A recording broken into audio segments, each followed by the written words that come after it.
من الشیطان الرجیم بسم اللہ الرحمن الرحیم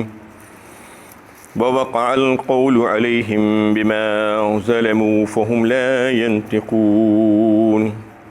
چنانچہ ان کے ظلم اور زیادتیوں کی وجہ ان پر وہ عذاب واقع ہو کر رہا، پھر وہ بات بھی نہ کر سکے۔ یہ سورہ نمل کی 85ویں آیت ہے۔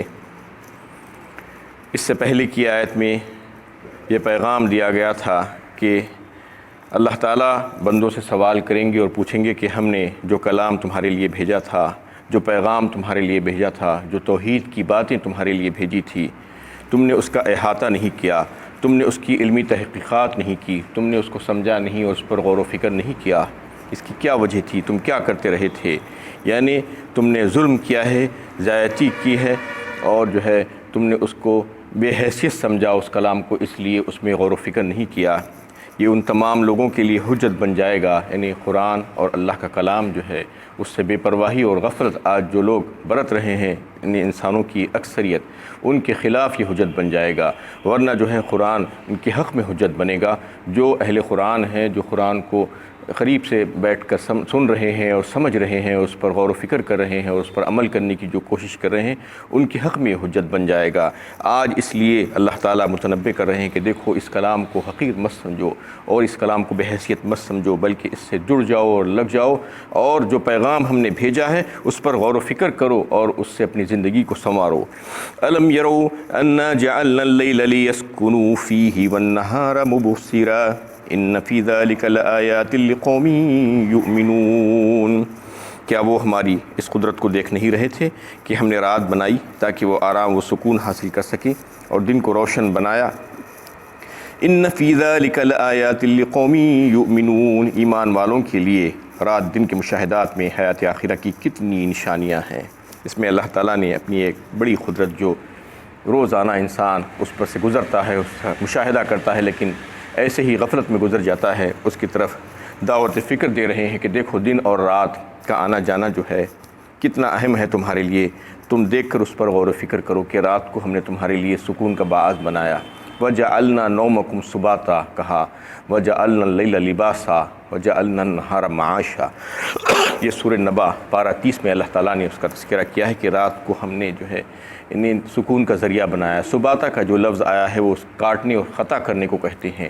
یعنی انسان اور حیوانوں کے جو حرکات ہوتے ہیں اس کو اللہ تعالیٰ کاٹ دیتے ہیں رات میں، اور اس وجہ سے کہ لوگ جو ہے سکون اور اطمینان کے ساتھ نیند حاصل کر سکیں اور جو ہے فریش ہو کر پھر سے اٹھ جائیں اور تازہ دم ہو جائیں۔ اور پھر وجعلنا اللیل لباسا کہا، ایک لباس کی طرح، جیسے لباس انسان کے جسم کو چھپا دیتا ہے، ویسے ہی رات کی جو تاریکی، جو اندھیرا ہوتا ہے، وہ تمام چیزوں کو اپنے دامن میں چھپا لیتی ہے۔ تو اس طریقے سے اللہ تعالیٰ اس کے ذریعے سے سکون دے دیتے ہیں انسان کو۔ وجعلنا النہار معاشا، اور پھر دن کو معاش کمانے کا ذریعہ اللہ تعالیٰ نے بنا دیا۔ یہ دونوں روزانہ گزرتے ہیں، 24 گھنٹے میں ایک ایک بار دن اور رات آتی اور جاتی ہے، لیکن انسان ہے کہ اس پہ غور و فکر ہی نہیں کرتا۔ اللہ تعالیٰ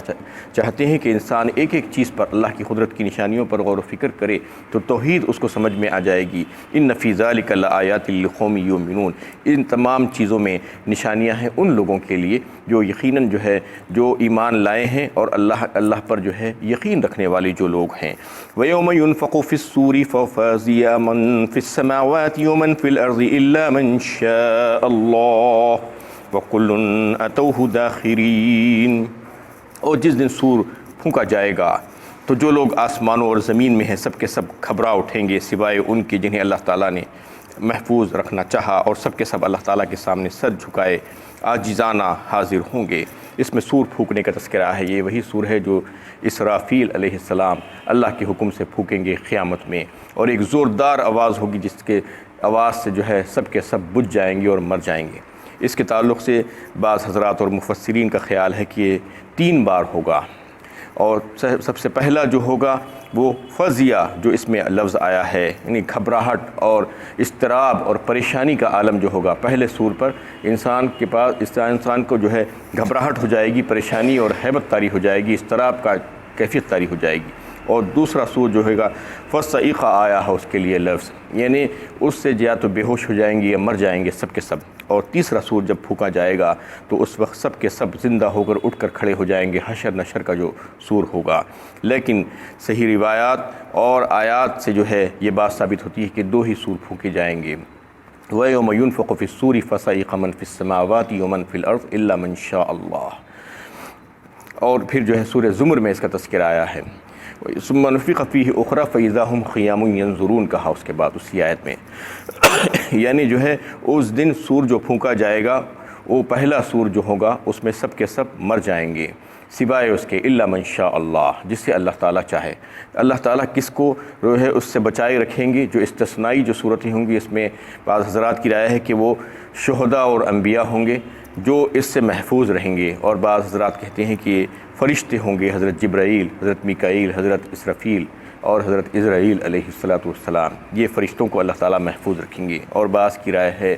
کہ وہ حاملان عرش ہوں گے، عرش کو جو اٹھائے ہوئے فرشتے ہوں گے، جو آج 4 ہیں اور قیامت کے روز 8 ہو جائیں گے، کیونکہ اللہ تعالیٰ کا غضب اور جلال اس دن جو ہے جوش مار رہا ہوگا، تو اس دن 8 فرشتے عرش کو اٹھائے ہوئے ہوں گے، تو وہ حاملان عرش اس سے محفوظ رہیں گے۔ تو اللہ تعالیٰ جس کو چاہیں گے اس سے جو ہے اس کو محفوظ رکھیں گے اس دن کی موت سے اور اس دن کی بے ہوشی طاری کرنے سے۔ اور پھر اللہ تعالیٰ فرماتے ہیں سورہ زمر ہی میں کہ ثم نفخ فیہ اخری فإذا هم قیام ینظرون، پھر جو ہے دوسرا سور جب پھونکا جائے گا تو اس وقت سب کے سب اٹھ کر کھڑے ہوں گے اور دیکھتے رہیں گے، یعنی اللہ کی طرف جا رہے ہوں گے۔ اس کا جو ہے ذکر سورہ یاسین میں بھی آیا ہے، وَنُفِخَ فِي الصُّورِ فَإِذَا هُمْ مِنَ الْأَجْدَاثِ إِلَىٰ رَبِّهِمْ يَنْسِلُونَ کہا، جب سور پھونکا جائے گا، یہ دوسرے ہی سور کا ذکر ہے یاسین میں بھی، یعنی اس وقت سب سے جو مر چکے ہیں اور جو ہے جس کو جو خبروں میں تھے وہ بھی، اور تمام لوگ اٹھ کر جو ہے اللہ کی طرف دوڑ رہے ہوں گے۔ ینسلون کا لفظ آیا ہے، خبروں سے نکلیں گے اور جو ہے اللہ کی طرف دوڑ لگائیں گے، بھاگیں گے۔ ینسلون جو ہے یاجوج ماجوج کے لیے بھی آیا ہے، حتی اذا فتحت یاجوج و ماجوج وہم من کل حدب ینسلون کہا سورہ انبیاء پارہ 17 میں اللہ تعالیٰ نے۔ یعنی ینسلون کا لفظ اصل میں آتا ہے کہ پھسل پھسل کر آنا، یعنی بڑی تعداد میں ایک طرف دوڑتے ہوئے ایک پکارنے والے کی پکار پر، یعنی فرشتہ جب پکار لگائے گا اللہ کی طرف سے تو سب کے سب دوڑتے ہوئے جائیں گے، کسی قسم کا کوئی اعتراض کرنے کا ان کو موقع نہیں ہوگا اور مہلت نہیں دی جائے گی، بس وہ پکار پر جو ہے دوڑ لگا رہے ہوں گے۔ تو ینسلون یہاں پر بھی آیا ہے کہ وہ لوگ دوڑیں گے، سورہ یاسین میں جو بات آئی ہے کہ اللہ کی پکار پر جو ہے وہ لوگ اس کے طرف دوڑتے ہوئے جائیں گے۔ تو یہ سور جو ہے دوسرا سور ہوگا۔ یہ دونوں سوروں کے درمیان اللہ کے نبی صلی اللہ علیہ وسلم نے فرمایا کہ 40 سال کا عرصہ ہوگا، پہلا سور اور دوسرا سور جو پھونکا جائے گا اس کے درمیان 40 سال کا عرصہ اللہ تعالیٰ رکھیں گے۔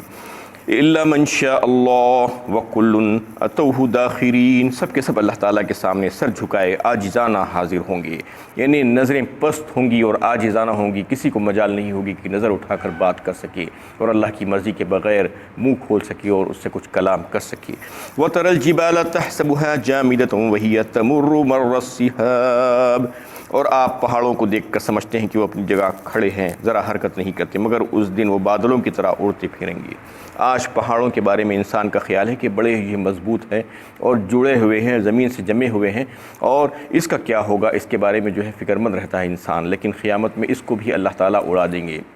وبست الجبال بسا فکانت حباء منبثا کہا اللہ تعالیٰ نے سورہ واقعہ میں جو ہے اس کا تذکرہ آیا ہے۔ پہاڑوں کو اللہ تعالیٰ اڑا دیں گے اور ریزہ ریزہ کر دیں گے اور گرد و غبار کی طرح اڑتے پھریں گے۔ آج غبار جو کچرا اڑتا ہوا نظر آتا ہے اس طریقے سے پہاڑ ہو جائیں گے۔ اور پھر سورہ طٰہٰ میں جو ہے اللہ تعالیٰ نے اس کا تذکرہ کیا ہے کہ اے نبی صلی اللہ علیہ وسلم آپ ان سے کہہ دیجئے، لوگ پوچھ رہے ہیں یسألونک عن الجبال فقل ينسفها ربی نسفا فیذروها قاعا صفصفا، یعنی پہاڑوں کے بارے میں جو پوچھتے ہیں آپ سے کہیے کہ اللہ تعالیٰ انہیں اس دن اڑا کر بکھیر دیں گے۔ وَتَكُونُ الْجِبَالُ كَالْعِهْنِ الْمَنْفُوشِ کہا سورہ قاریہ میں اللہ تعالیٰ نے، پہاڑ اس دن ایسے ہو جائیں گے جو دھنکی ہوئی رنگین جو ہے اون کی طرح جو ہے اڑتے پھر رہے ہوں گے، روئی کیسی اڑتی ہے ویسے جو ہے اڑیں گے، یعنی ذرہ ذرہ اور ریزہ ریزہ اللہ تعالیٰ اس دن پہاڑوں کو کر دیں گے۔ بتانا یہ مقصود ہے کہ ساری چیزیں تہس نہس ہو جائیں گی اس دن، یہ پہاڑ جو آج بڑے نظر آ رہے ہیں یہ بھی نہیں رہیں گے، اس کو بھی اللہ تعالیٰ بکھیر دیں گے اور اڑا دیں گے۔ سن اللہ الذی اتقن کل شیء انہ خبیر بما تفعلون، یہ اللہ تعالیٰ کی کاریگری ہے جس نے ہر چیز کو ٹھیک ٹھیک طور پر بنایا، بے شک وہ تمہارے سب اعمال سے باخبر ہے۔ سنا کہتے ہیں سنت کو، اور اللہ تعالیٰ کی یہ سنت ہے، یہ تمام چیزیں جس کو انہوں نے بنایا ہے۔ اتقن کہتے ہیں مضبوط کرنا، مستحکم کرنا، تو تمام چیزوں کو اللہ تعالیٰ نے آج مستحکم کیا ہے، مضبوط کیا ہے، یہ ان کی کاریگری ہے، یہ ان کی سنت ہے، اور وہ جو ہے خبیر ہیں، ہر چیز سے واقف ہیں، تم چاہے اس کو ظاہر کرو یا نہ کرو، تم جو کچھ بھی کر رہے ہو اس سے واقف ہیں۔ من جاء بالحسنۃ فلہ خیر منہا، جو شخص صحیح عمل لے کر آئے گا تو اس کو اس سے بہتر بدلہ ملے گا۔ اس میں جو ہے ایک بات آئی ہے اللہ تعالیٰ کی طرف سے کہ دنیا میں جو تم نیکی کرو گے اور جو اچھا عمل کرو گے تو تم وہاں پر جا کر اس کو اس سے اچھا پاؤ گے۔ اور جو ہے ایک مقام پر آیا ہے سورہ انعام پارہ 8 میں، من جاء بالحسنۃ فلہ عشر امثالھا، کہا اللہ تعالیٰ نے، یعنی جو کوئی بھی نیکی لے کر آئے گا تو اس کو ایک کے بدلے میں 10 دیا جائے گا، یعنی ایک نیکی کریں گے تو 10 ملے گا۔ یہ جو ہے اللہ تعالیٰ کا اصول ہے۔ اور ایک مقام پر سورہ بقرہ پارہ 3 میں اللہ تعالیٰ نے فرمایا، مثل الذین ينفقون اموالهم فی سبیل اللہ کمثل حبۃ انبتت سبع سنابل فی کل سنبلۃ مئۃ حبۃ واللہ یضاعف لمن یشاء واللہ واسع علیم، یعنی مثال اس کی جو اللہ کی راہ میں خرچ کرتا ہے ایک دانے کی سی ہے کہ دانہ اس نے بویا اور پھر اس سے 7 بالیاں نکلی اور ہر بالی میں 100 دانے،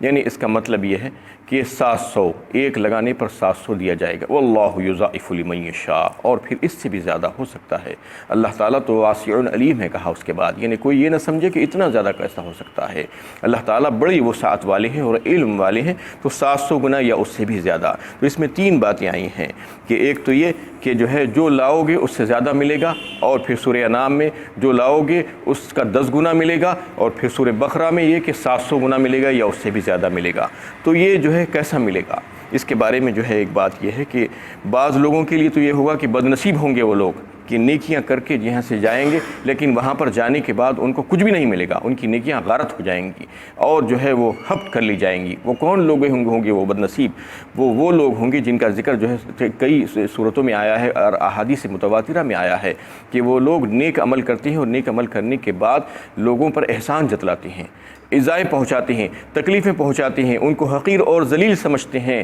اور پھر ریاکاری، نمود و نمائش کے لیے کام کرتے ہیں۔ بہت سے لوگ ہیں آج، اکثر یہ دنیا میں آپ دیکھیے ایسے لوگ ہیں جو یہ چاہتے ہیں کہ لوگ ان کی واہ واہ کریں، کچھ تھوڑا سا کام کریں اور لوگوں کے سامنے پیش کر دیں۔ یہ غارت ہو جانے والی نیکی ہے۔ نیکی کو جو ہے اپنے موت تک کا قائم رکھنا یہ بڑے کمال کی بات ہے، یعنی مرتے وقت تک نیکی کو لے کر جانا، آپ نے جو نیکی کی ہے اس کی حفاظت کرنا۔ حفاظت کرنے کا ذریعہ یہی ہے کہ آپ ریاکاری اور نمود و نمائش کبھی بھی نہیں کرنا، کسی کو خوش کرنے کا جو ہے آپ کے دل میں خیال بھی نہیں آنا، اور لوگوں کو تکلیف نہیں پہنچانا، احسان نہیں جتانا نیکی کرنے کے بعد۔ یہ جو ہے اگر نہیں کریں گے تو یہ نیکی باقی رہے گی، ورنہ نیکی جو ہے ایک کا ایک بھی نہیں ملے گا، غارت ہو جائے گی، سب ختم ہو جائے گا۔ اور پھر یہ جو ایک سے زیادہ ملے گا، 10 ملے گا اور 700 گنا ملے گا، یہ کیسے ہوگا؟ انسان یہ سوچتا ہوگا کہ آخر یہ اتنا بڑا ویریشن کیسا ہے کہ کسی کو 1 ملے گا، کسی کو 10 ملے گا، کسی کو 700 ملے گا، یہ اتنا زیادہ اور کم یہ جو ہے ویریشن کیوں ہو رہا ہے؟ تو اس کا مطلب یہ ہے کہ جو ہے ایک زمین پر ایک کاشتکار ہے، یعنی زمین ایک ایسی ہوتی ہے جو بنجر ہے، جو بنجر زمین جو ہے آپ کے لیے کچھ بھی فائدہ نہیں پہنچا سکتی، اس میں کچھ بھی ڈالیے کچھ نہیں نکلے گا، جھاڑ جھنکار ہی نکلیں گے۔ اور ایک زمین ہوتی ہے زرخیز زمین، اور زرخیز زمین پر اگر کاشتکار اور کسان جو ہے بڑا سمجھدار اور ہوشیار ہے تو وہ سب سے پہلے یہ کرے گا کہ وہ اس کے لیے بہترین پروڈکٹ جو ہے سلیکٹ کرے گا، کیا چیز میں یہ زمین سے نکالوں، اور پھر وہ عمدہ بیج لے کر آئے گا، عمدہ بیج لا کر زمین کو نرم کرے گا اور پھر اس میں ڈالے گا، اور پھر اس کی جھاڑ جھنکار کو صاف کرے گا، اور پھر اس کو جو ہے یعنی وقت ضرورت پانی دے گا اور کھاد دے گا، اور اس کو جو ہے حشرات الارض اور دیگر جانوروں سے بچا کر رکھے گا، اور بہترین طریقے پر جو ہے زراعت کرے گا اصولوں کے مطابق، اور پھر اس کی تمام چیزوں سے حفاظت کرتے رہے گا۔ جب فصل کاٹے گا تو اس کو بہترین فصل ملے گی، ایسی فصل کے دوسروں کے مقابلے میں کئی گنا زیادہ۔ یہ جو ہے اس وجہ سے ملے گی کہ اس نے جو ہے بے پرواہی نہیں برتی، بلکہ اس نے جو ہے اس پر اپنی عقل اور اپنا وقت لگایا اور جو ہے سمجھداری کے ساتھ کام کیا۔ ایسا ہی جو ہے جو انسان اپنے دل کو جو ہے ایمان سے زرخیز کر لے گا، اپنے دل کی زمین کو جو ہے ایمان کے ساتھ منور کر لے گا، اور پھر پوری تندہی کے ساتھ، یعنی غفلت میں جانے بغیر اللہ تعالیٰ کی فرما برداری اور اطاعت میں، اور رسول اللہ صلی اللہ علیہ وسلم کی سنتوں سے محبت کرتے ہوئے اور ایک ایک سنت سے پیار کرتے ہوئے اسی طریقے پر جو ہے عمل کرے گا جیسا کہ کرنے کے لیے اس کو کہا گیا ہے، اور ویسا ہی کام کرے گا زندگی میں، اور اللہ کی رضا جوئی کی خاطر اخلاص کے ساتھ اور اللہ کی رضا اور خوشنودی حاصل کرنے کی خاطر جو کام کرے گا تو پھر اس کو بھی جو ہے ایسا ہی اجر ملے گا، یعنی اتنا زیادہ کہ وہ تصور بھی نہیں کر سکتا۔ آج دنیا میں ایک کو ایک اگر دینے کا کوئی وعدہ کرتے ہیں تو بھاگے بھاگے لوگ جاتے ہیں، لیکن اللہ تعالیٰ کا جو وعدہ ہے کہ 700 گنا دیں گے، 700 ٹائمز ملٹیپل کر کے آپ کو دیا جائے گا۔ تو یہ کب ملے گا؟ جب آپ کے پاس اخلاص ہوگا، اللہ کی رضا جوئی آپ کے دل میں ہوگی، خوشنودی حاصل کرنا مقصد ہوگا، لوگوں کو جو ہے خوش کرنا یہ آپ کا مقصد نہیں ہوگا، اور کسی پر احسان نہیں جتائیں گے آپ نیکی کر کے، تو پھر اللہ تعالیٰ اس کو بے حد و حساب بڑھا دیں گے۔ اس کے برخلاف جو لوگ جو ہے بے پرواہی سے کام کریں گے، ایسے ہی کر لیں گے بے سوچے سمجھے غفلت کے ساتھ اور سنتوں کا لحاظ کیے بغیر، تو پھر جو ہے ان کو اتنا زیادہ امید نہیں رکھنی چاہیے جتنی زیادہ اللہ تعالیٰ نے جو ہے سورہ بقرہ میں لوگوں سے وعدہ کیا ہے۔ تو اس طریقے سے 700 گنا تک مل سکتا ہے۔ فَكُبَّتْ وُجُوهُهُمْ فِي النَّارِ هَلْ تُجْزَوْنَ إِلَّا مَا كُنتُمْ تَعْمَلُونَ۔ تو ایسے تمام لوگ جہنم میں اوندھے منہ ڈال دیے جائیں گے اور انہیں کہا جائے گا کہ تم کو انہی اعمال کا بدلہ دیا جا رہا ہے جو تم دنیا میں کرتے رہے تھے۔ انما امرت ان اعبد رب هذه البلدة الذي حرمها وله كل شيء وامرت ان اكون من المسلمين۔